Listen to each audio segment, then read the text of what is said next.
benvenuti, fellas and bellas, to another edition of the Napoli Rant with Raff and Raff. But guess what? Today we don't have another Raff. It's just me, Raffa Rispo, and my co-host for the day. You know him, you love him. Everybody's favorite half Napoli fan, Gianni Delli Colli of the Calcio Guys. What's going on, my man? How are you? I'm doing really well. Just a heads up for listeners. Apologies for the video camera quality and microphone quality.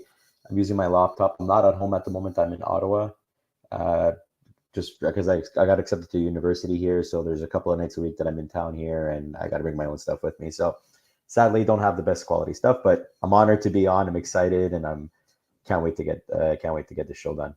Yeah, you sound good to me, man, and you look good. You always look good. Look at that. I learned from you. I gotta try to get to your level of your beautiful beard. I want to get to that level one day, man. You're getting there. It looks great, man. It looks like you just grow a little I try. and then we'll take care of it. Anyway, guys, welcome to the show. No Bizarro today. He had some business to take care of, so it's just me. And Johnny, we're gonna try to, as best as we could, dissect this incredible, very strange match, un-Napoli-like, Genoa, Napoli 2-2. But before we do that, a message from the Bizz man. Show your support by subscribing to our YouTube channel, and be sure to give this episode a like. Yes, please give it a like, subscribe, smash, do whatever it is you got to do to the like button and the subscribe button. Take care of us, will you, please? Yeah, hey guys, the aftermath, Genoa Napoli 2-2. Johnny, first half was terrifying, boring, uninspiring. There's many adjectives to describe this first half. Why don't you give me your thoughts on what happened there? Well, I think that's like the perfect adjective to like describe the entire season so far. It just seems Napoli's play in general this entire season has been uninspired. It just seems like they had an identity that they developed last year, and it's just gone.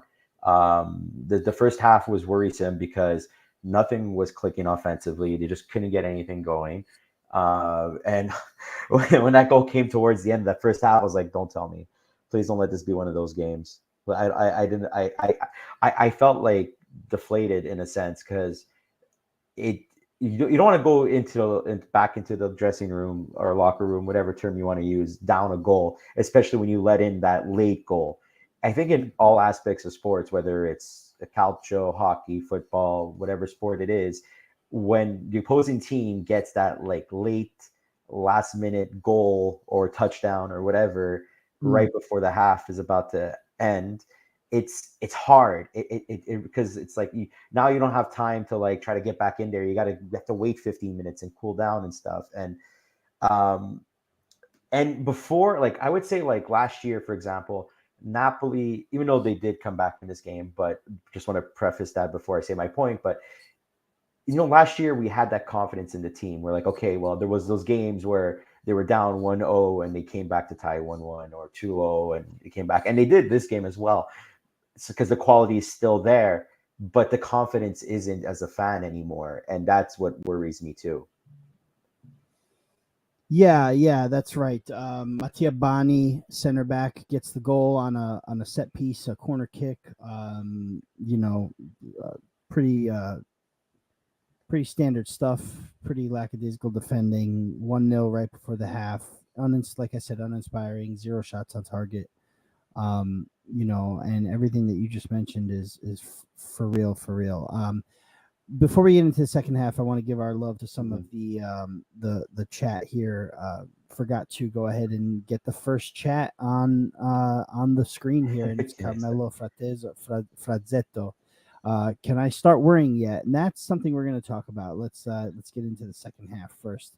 Cal, we're right here, baby. A little late as we usually do, but yeah, there you go. I just want to say hi. Everybody's here. Tifosi Napoli jersey. Here we are. Chris Estrada. Who else? We got any questions? If you guys want to, we got Cal saying Ottawa. Hey, yeah, Ottawa, Yeah. man. That's right.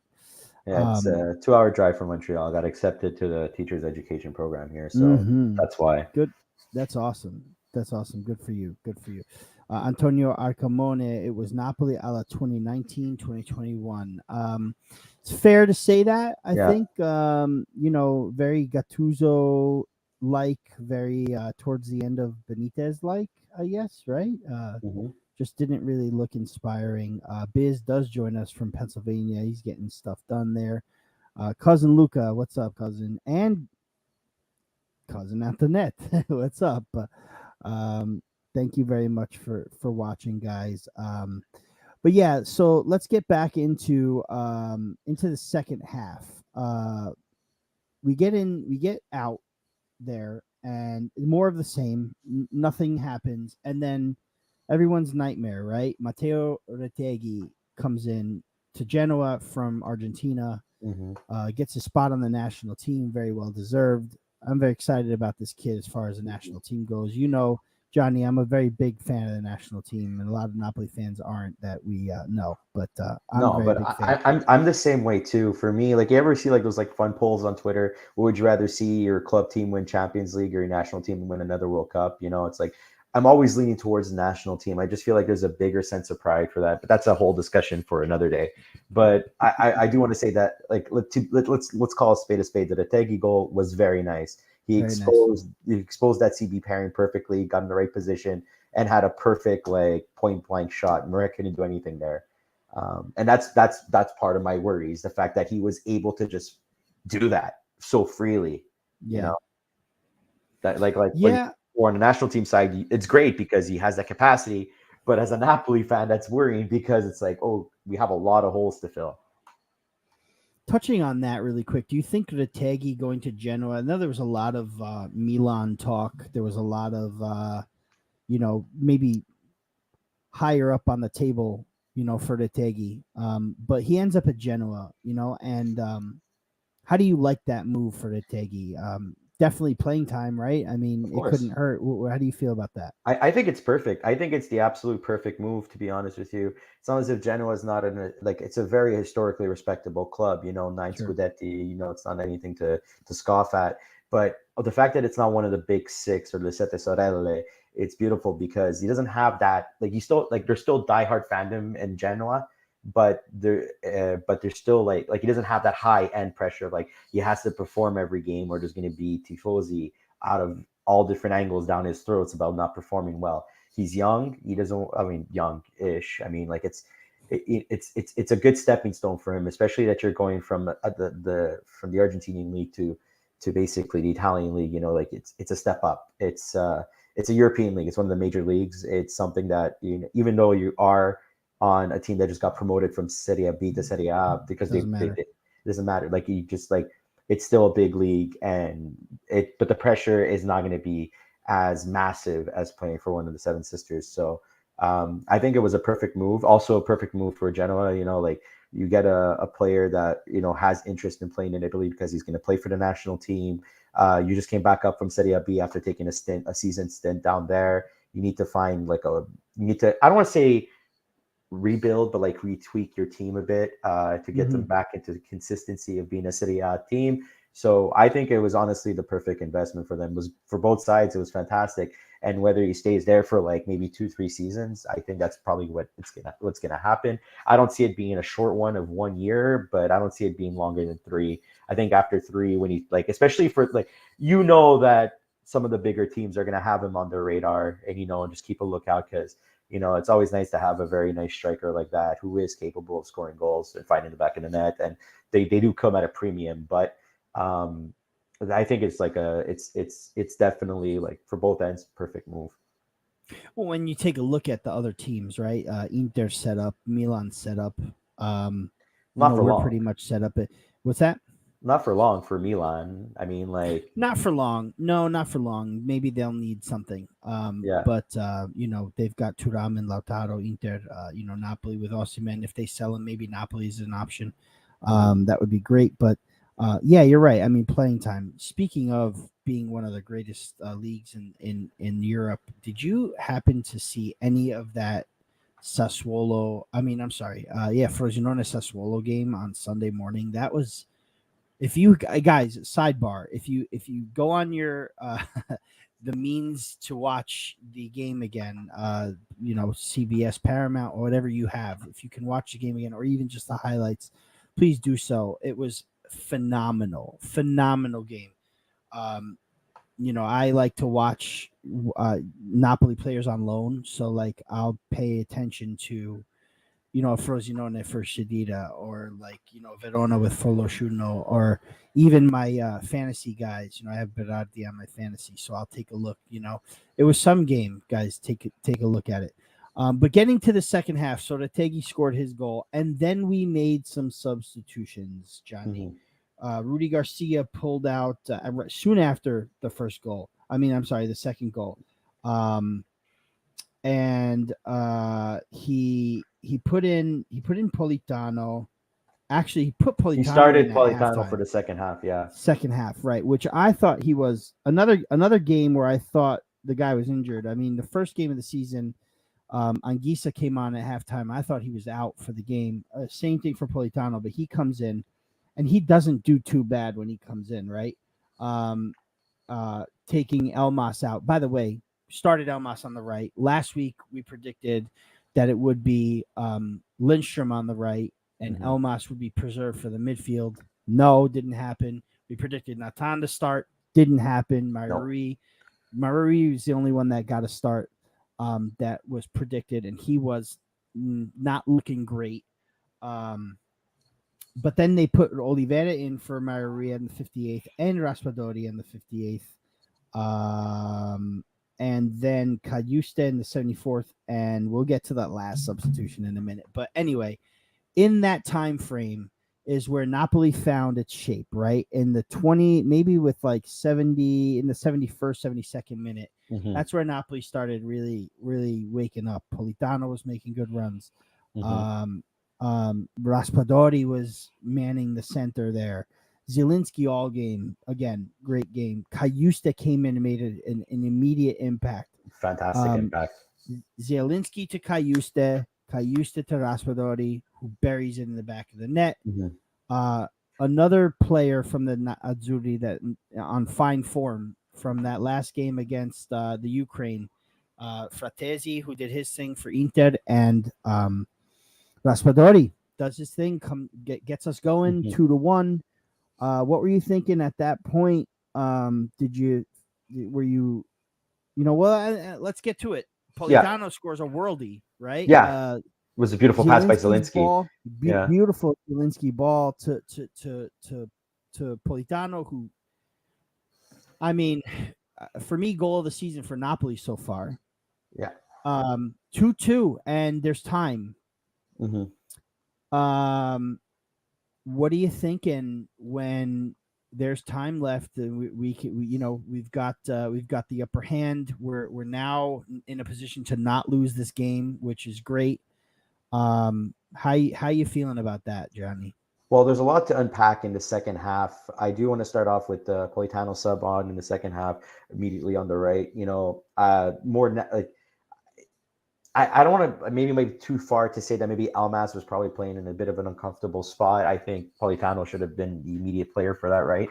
I think well, the thing is we didn't know he was available. I didn't know he was available to play.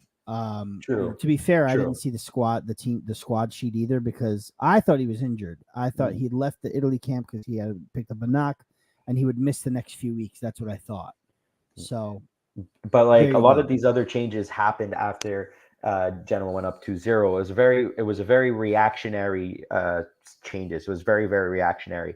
And that's like a whole another thing that I can probably go on the 10-minute rant on, that I don't want to go on a 10-minute, but I feel like this is the space for it, right? Yeah. But I just feel like as if Garcia this entire season so far has been reactionary with his tactics and his decisions, rather than predictive or being proactive. He's been very reactive, which is what you're supposed to do when you're a bottom 10 team. But when you're a top 10 team, you're supposed to be in the driver's seat, not in the passenger seat. But that's Absolutely. a short form of how I can describe it. But so those two subs come on. Cayuste, immediate impact. That quick one touch to Raspadori, who just immediately out of reaction just blasted it top short side top corner. Like it was a beautiful goal. And when and you know what, that came back after like that, like the entire second half was just them giving sustained offensive pressure, which was nice to see. Kind of worrisome because Genoa looked a bit threatening on the counter at times when they kind of lost a bit of that possession in the midfield. Which is sad to see because it was one of our strongest points last season. Now this season, it feels like it's a mishmash. There's times where it's, in the words of Gattuso, sometimes it may be good, and sometimes it may be shit. But you know, like Cayuste was, I think, probably the best sub option. Like that one touch to Raspadori, and then the lead up to the Politano goal, that one touch to Zielinski, who just had that immediate reaction just to get that nice little rainbow volley over to Politano, who just like one times it into the top right corner. After that second goal, I'm like, okay, they're defining the holes. They're able to get in there and they're breaking down the defensive pressure. I wasn't like, I'm not gonna be one of those guys they're gonna say like, oh, what the hell, that was such a stupid stuff for KK. But like Kvaratskhelia coming off at the 89th minute is a bit of a question mark to me. It's like you have momentum. He's one of your most creative players, and Kvaratskhelia is also having a hard time scoring. It's not like as if it's a lack of trying. Like the man is putting in the effort. He is still playing very well. He is getting opportunities. They're not the cleanest of opportunities, but you can't get mad at him for lack of effort. He's actually you see the efforts there. And I feel like as if like if you give him like maybe that opportunity, now it's obviously should have, could have, would have, it's all hypotheticals, but maybe he could have been that player to get that 3-2 goal. And, you know, that would have done a world of wonder for his confidence, you know, like I'm not, but like then again, it's all hypotheticals. Who's to say you know, like it was yeah, the perfect. Instead, you get the gesture, and I tell you what, I got myself two of these. One is a Simeone, and one is Kvara on the back. I'm not going to get up and show you the back, but I'm wearing the Kvara one today in support for him. I thought that was absolutely ridiculous, and so did Angelo Solimine. So it had been for Kvara in the 90th minute of a 2-2 game. Garcia is a joke. I mean, is he a joke or what's he doing? Right. We'll talk about that, I guess, in a second. I'm just gonna react to some of the chat really quick. Johnny. Go ahead. Tifosi Napoli, New Jersey. I'm gonna get to yours. I starred yours. I'm gonna get to yours in a second, but I wanted to mention here, Antonio Arcamona said Cayuste with an assist and a hockey assist. Mm-hmm. Also Zielinski with an assist and a hockey assist. So those two guys, Cayuste making an impact, Zielinski being just amazing all season so far. After what happened with him in Saudi and leaving and Lazio, possibly this and that. Another thing I wanted to bring up here, Cal Elber saying Politano scored a Callejon goal, which is really, really true. Like, I mean, it was a copy-paste Callejon goal, wasn't it, Johnny? Yeah, it brought back some memories. I was just impressed that he got that release. He got that great touch. I honestly believed at the moment of release he was a bit offside, but I was worried actually was going to come back. I'm like, it was the fact that he got so open. I'm like, it's impossible. Politano got that open in that kind of space, but it was perfectly onside, and that's what I was worried about. That was what was running through my head at the time. But now that Cal mentioned it, it was a very Callejon-esque goal. I'm like, yeah, it was. You know, yeah, I agree. Cal with the Callejon reference. That's good. That's good, Cal. Antonio says Elmas always better off the bench, which I believe is true, and central or on the left. I agree with that, Antonio. You had made a point that it just escaped my head, man. I was about to comment on it, but I was what's that? Reactionary over the reaction to the Raspadori goal was finally we broke free, right? So not a lot of cheering. It was good. All right, let's go. You know, let's go. But the reaction to the Politano goal, we jumped out of our chairs, man. That was something special. It really was. Beautiful. And if we had gotten one more of those, forget about it. If we came out with and here's the thing. Last season, right? these are wins. These become Yeah. wins. This season, we had this. We had the 2 games that started off good. The Lazio game, which we couldn't pull off, but the same thing kind of happened last year at the Maradona, and then this game, which really is driving people. I was there up a last wall. year at the Maradona. You were there. That's right. Yeah, that's right. I'm just so happy that I'm not the jinx when Lazio goes and play at the Maradona. But Oh man. but like one thing I want to do bring up though, like you mentioned about some of the games this season. Besides the Sassuolo game, we've been behind like every game. Every game. Besides the Sassuolo one, we've been behind every game. We shut them out, right? Yeah. Yeah, it's something that is a bit worrisome. It's not like the Napoli of the recent era that they're behind every game. They're no longer the underdog team where it's acceptable to be behind every game. I'm not trying to be like an elitist. I'm not trying to be like like we're the best team in the world. I'm not saying that.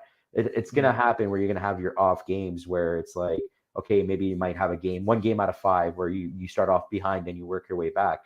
But it's not one game out of 5. It's every game. It's 3 games out of every 4 right now that you're starting behind. And it's hard when you're a player. It's hard to like dig deep when you let in a goal and it's like, okay, guys, like we have to dig in and now we have to tie, or we have to fight for that lead. Like it's something that you're asking a lot from the players in the motivational sense.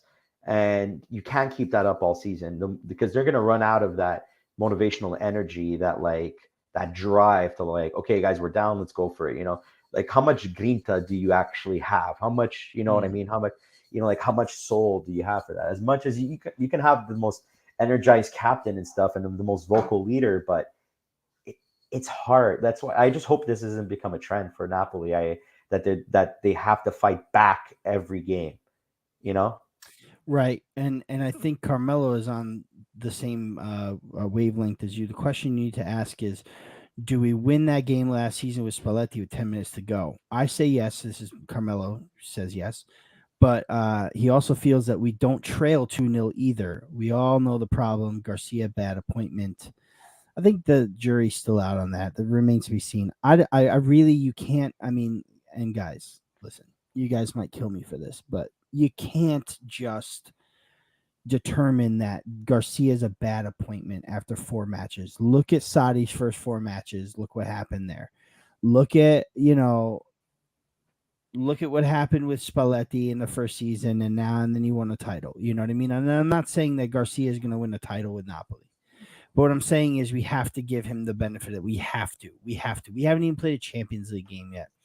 We have got to see what listen, and down 2-0 to Genoa is not an acceptable. I'm not making that excuse for him that it's acceptable and okay, oh well, it's early on, early days. No, we're Napoli. We won the Scudetto last season. We dominated. The talent's there. So, and the talent is there to be able to perform the task no matter who's on the bench. The problem is that we're spoiled now at this point, right? Because we were so good last year. This would never have happened last year, right? And Tifosi Napoli, New Jersey says Garcia is trying to fill big shoes, and just like there's on-field player chemistry, I think there's certainly a locker room chemistry that is lacking, which is showing on the field. That I don't know about either. Everybody seems to be getting on right. Like when Politano scored the goal, right? You saw. I think it was Osimhen grabbed the ball, brought it to the mid circle, and like pointed at Zielinski and he clapped and he bought it. Thanked him, clapped him. Like the team, I think, is together. They are. I don't want to say they're not together because of Garcia. That's crazy. But what about that sub? And I don't care if Zerbin is training hard and deserves minutes. You put him in with, injury time looming 2-2 against Genoa where we could actually freaking score a goal to win. That's not the time you put him in and reward him. The time you put him in to reward him is if we were up 3-2 or if we were, oh my gosh, what What is that? What is that? And like you said, it's not like Kvaratskhelia was having an amazing game either. He's struggling to find his form from last season. But geez, man, like where's where's He would have Simeone? Kvaratskhelia would have been the perfect hero there. Yeah, Simeone would. Kvaratskhelia would have been the hero, man. Yeah, well, he would But have. He where's could have been the Simeone? hero. Simeone. Somebody brought up Simeone in the chat before, and I have to agree with you, Rafa. Like that would have been a much better option. You put more offensive players out there. Like I don't like if I have to choose between Simeone and Zerbin, I'm obviously leaning towards Simeone. And then where's this guy, Rispo? Chris Estrada says, Rispo, why do you think Lindstrom didn't start or let alone get a sub? I mean, the reason we brought him in even performed really good for Denmark at the break. There's another option that he could have went with, right?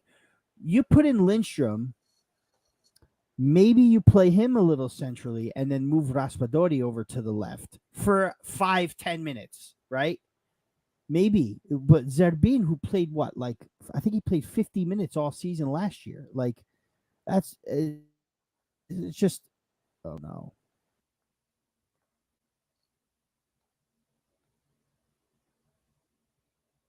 We're losing Rafa.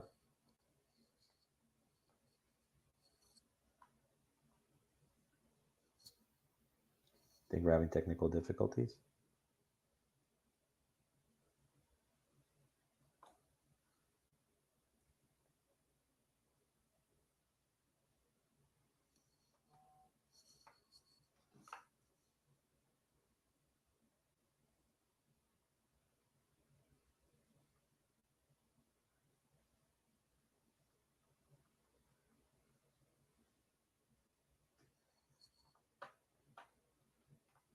Yeah, I think his our terrible play killed Rafa.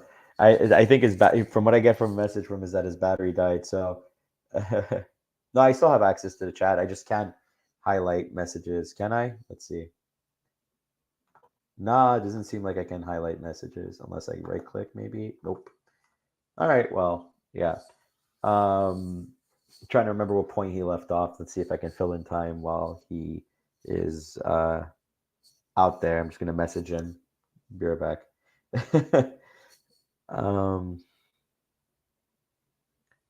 I'm gonna hold the fort while you fix that up. The curse is still on. Are we worried? I mean, I think this is a good time to say maybe. Yeah, stay there, he said. Okay, so one of the comments you guys said that I have to go back. Yeah, Umberto said was that the Zerbin sub was a message to the team that he is the boss. I kind of agree with that point in the sense that he wants to show that, hey, this is my team. I'm running the show. And that might create some friction between the players. Rafa brought it up before that the players on the field know each other very well. They have a lot of chemistry. It's more or less the same cast from last season with some additions and some losses. So they kind of already are used to playing with each other. There's some that are still trying to fill up those empty spaces. I think Ayuste is probably the player that should be starting going forward. But yeah, overall, I feel like as if the players are not fully buying into his tactics. Like they're not at the point where they're going to have a mutiny or any form of, he needs to earn the respect of the players, not the other way around. I don't disagree. But like it's a hard spot because you have to look at the perspective of like what De Laurentiis did. He just like last minute, not last minute, like it's okay. Spalletti is okay. Well, he's gonna come back next year. Let's just get some guy to fill the shoes, and then Spalletti ends up joining the national team. And I was like, all right, well, if I would have known this, I probably would have gone for a more serious manager, more prestigious manager. But I do feel like Garcia is the outsider here, trying to prove himself. Yes, the guy's pedigree isn't the greatest one. If I recall correctly, I think he has only like one, not even a league title. I think he's got like a French Cup, like one of their league cups, but not like the league title. Let's see here. I'm just gonna do a quick honors manager. Oh no, he did win Ligue 1 with Lille. Okay, that's what it was. Okay, so he's got one league title to his belt. Mind you, it's in France, but um, you know, can get back in. But Rafa can't get back in. How can I fix this? I'm trying my best to help out, guys. I'm sorry. Trying to get us back to running normally.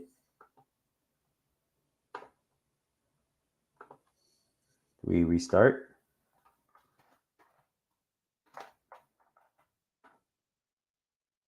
We got second with Roma. Yeah, but how long ago was that?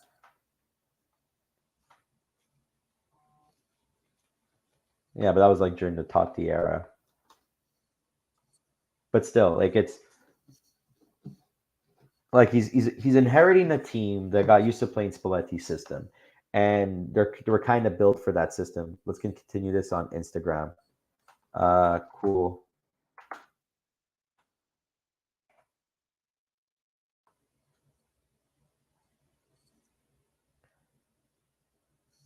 Sorry, I'm trying. Like I got like Rafa messaging me. I got you guys in the chat that I'm trying to commentate with, and I'm trying to balance everything. So apologies if my mind seems to be all over the place. Unfortunately, I feel like Garcia's trying to make his team rather than go with a proven system last year. That's what. So yeah, I was saying before. It's like he inherited Spalletti's team, and the players were used to playing Spalletti's system, sometimes being a 4-2-3-1 or a 4-3-3. And he's trying to implement his own 4-3-3 that it's not kind of working out for them. I feel like as if that's something that's really affected our midfield, as I said earlier in the show, where our midfield seems so lost at times. It seems like nothing's clicking. It seems like as if they're not activating the wingers like Elmas and Kvaratskhelia in this game specifically, but then Politano afterwards. Straight for a question: do you think Garcia is the problem? I would see. I can't like. I don't want to like. I'm leaning more towards yes. I think Garcia is the problem, but I wouldn't say he's fully the problem. My personal thing is that I don't think De Laurentiis, like one of my main issues is the center back pairing right now. Nathan needs to get somehow ready for the league. He probably, maybe it's the issue with language. Maybe it's the issue with like maybe he doesn't speak Italian or English at all, and he can't communicate with any of the players on the pitch, which is very big, as they mentioned last episode. And I fully agree. I wholeheartedly agree. But I feel like as if there's more to the puzzle. So the center back pairing, but Garcia doesn't help. I think Garcia does have a bit of he's a bit of the cause. But I'm not at the point where it's like get him out of here just yet.